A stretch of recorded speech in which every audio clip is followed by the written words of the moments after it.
I think that for a brand and an agency to have greater control, it's incredibly important because they need to understand where their money is going, they need to understand where their creative is landing, and they need to understand that it's effective and efficient use of their spend, and are they delivering back the return on the ad spend that they are hoping to achieve. From a publisher's perspective, in terms of why is it important for a publisher, it's almost the inverse of that. They want to make sure that they're getting their fair share, that the creative is contextually relevant to the content or to their audience, that they are maintaining their viewer experience, which is obviously critical for a publisher, because without that viewer experience, they don't have a viewer. They don't have a viewer or an audience, then they've got nothing to sell. So I think that that's really why it's critically important for both parties. So I think that the concept of transparency and working media. So first of all, transparency means many things to many people. It will depend on who you ask. For some, it will be simply how much am I paying, or what are the fees in the supply chain. For others, it's going to be, am I getting what I thought I bought? So am I getting the video completion rates that I thought I bought? For others, it will be simply be, is my ad where I think it's going to be? Is it reaching the audience that I want it to reach? So transparency can mean many things for many different people.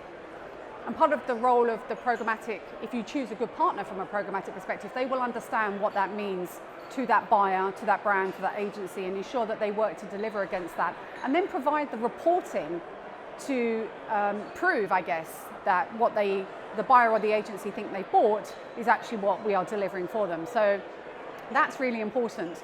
And one of the other reasons it's really important is, to your point about return on ad spend. One of the levels of transparency that we often get asked is how much of my working media is going to the publisher.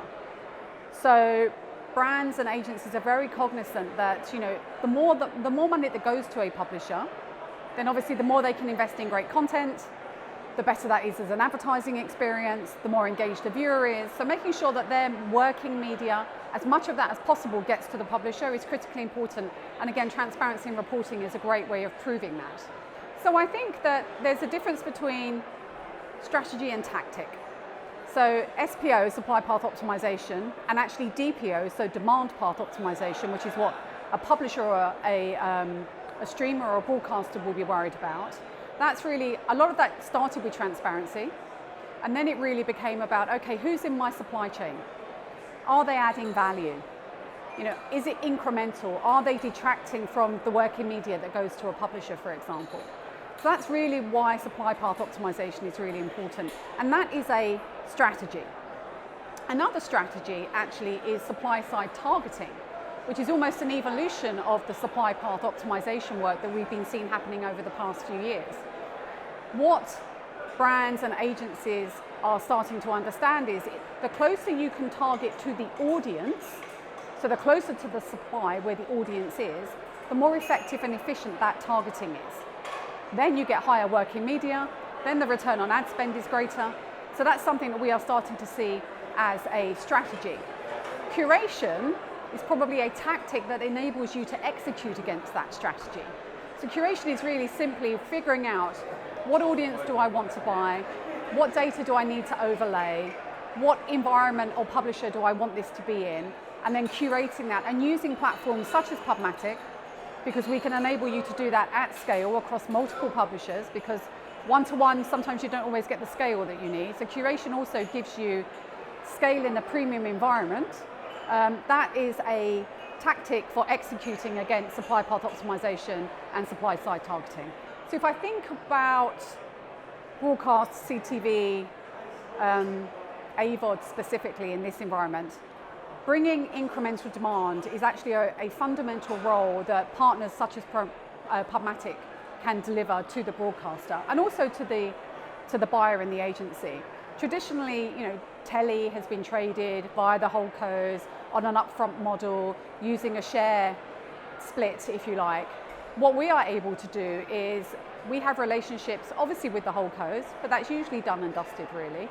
But also, holdcos are actually starting to think about how do we execute this spend more efficiently and effectively, and that's where programmatic comes into play. But that's not necessarily incremental.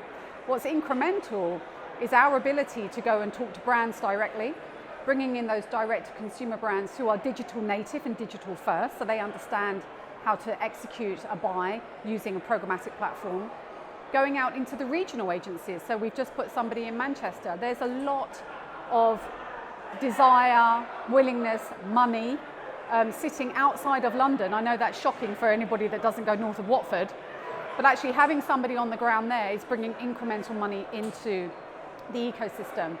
Same as working with independents. The independent agencies often are actually a little bit more flexible, can be a bit more creative in their spend, can spin their campaigns and their planning probably more quickly than something that's been laid down a year in advance. So again, incremental demand coming into the ecosystem.